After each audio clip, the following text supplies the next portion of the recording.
کہتا جاؤں ذہن میں آ گئی. کوئٹہ میں گیا مولانا کے حکم سے ہی. شیخ الحدیث مولانا عبدالستار صاحب دامت برکاتہ عالیہ کوئٹہ میں ہی ایک مرکزی مدرسے کے محتمم ہیں. حضرت سے ملاقات ہوئی. اصول تو یہی ہے اور خصوصاً پٹھانوں میں کہ سب سے پہلے خیر و عافیت دریافت کرتے ہیں, بٹھاتے ہیں, پھر اگلی بات چیت ہوتی. لیکن پتہ نہیں حضرت اتنے بےتاب تھے, مجھے کہنے لگے چلتے چلتے سلام ہوا, ابھی بیٹھے نہیں, وہاں سے بات کا آغاز کر دیا. کہنے لگے مولانا ہم کتابوں میں پڑھا کرتے تھے امام احمد بن حنبل کوئی تھا, کتابوں میں پڑھا کرتے تھے امام احمد بن حنبل کوئی تھا, اور کتابوں میں پڑھا کرتے تھے کہ اسے درے مارے جاتے تھے, الٹا لٹکا کر الٹا لٹا کر اسے مارا جاتا تھا, تشدد کا نشانہ بنایا جاتا تھا, مشن سے ہٹانے کے لیے مختلف حربے استعمال کیے جاتے تھے. مولانا ہم نے صدیوں پہلے کتابوں میں پڑھا کہ امام احمد بن حنبل تھا, ہم بڑے خوش قسمت ہیں, اللہ نے اعظم طارق کی صورت میں حقیقتاً دکھا دیا. یہ چند مہینے پہلے کی بات ہے. مولانا ابھی باحیات تھے, وہ شیخ الحدیث ہیں, بزرگ ہیں. ایک تیرے پشاور کا بھی شیخ الحدیث اور مفتی ہے, کہتے ہیں اعظم طارق شہید نہیں ہوا.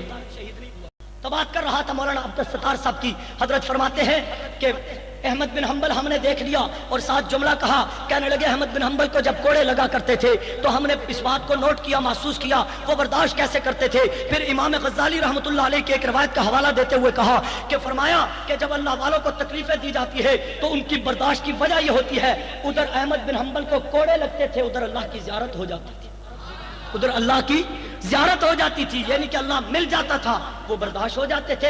اس لیے کہتا ہوں زخمی دلوں دل خونبار آنکھیں اشکبار لے کر بیٹھنے والوں, اعظم طارق کی جدائی کا بے شک غم ہے, لیکن زخمی ہو کر مایوس مت ہونا, یہی زخمی ہو کر زخم لے کر آگے بڑھتے چلے جاؤ, وہ رب کی ذات انشاءاللہ ملے گی.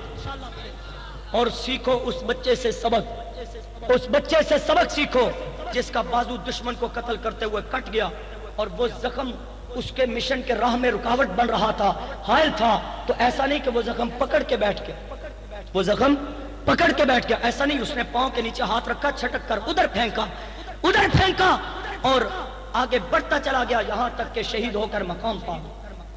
حضرت معاذ اور معوذ دونوں بھائیوں میں سے جو شہید ہوا تھا اس کی بات کی. ٹھیک ہے, یہ عزم رکھو, ہمیں زخم ضرور لگے ہیں لیکن ہم نے پرعزم ہو کر کام کرنا ہے.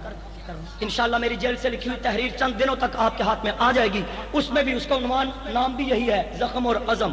ہمیں یہ زخم لگے, ان زخموں میں یہ چند دن پہلے بہت بڑا زخم لگ گیا, لیکن ہم پرعزم ہیں انشاءاللہ. ٹھیک ہے, اس عزم کے ساتھ آگے بڑھنا ہے یا پیچھے ہٹنا ہے؟ آگے بڑھنا ہے. اور حکمرانوں سے بھی کہتا ہوں ہمیں بڑھنے دو, رکاوٹ نہ بنو, ہمیں بڑھنے دو, رکاوٹ نہ بنو, رکاوٹ نہ بنو. اس لیے کہ ابھی تک 17 سال تک اس طوفان کو روک نہیں پائے, آئندہ بھی نہیں روک سکو گے.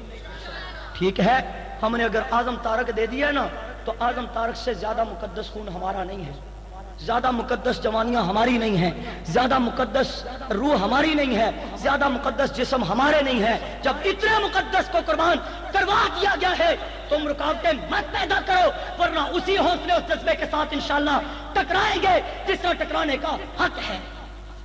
ٹھیک ہے, ہاتھ کھڑا کر کے بتاؤ مولانا کے مشن کو جاری رکھو گے, یونٹیں بناؤ گے, اپنے گھروں پر پرچم لگاؤ گے, اور مشن ناموس صحابہ کو منزل تک پہنچانے کے لیے جد و جہد جاری رکھو گے.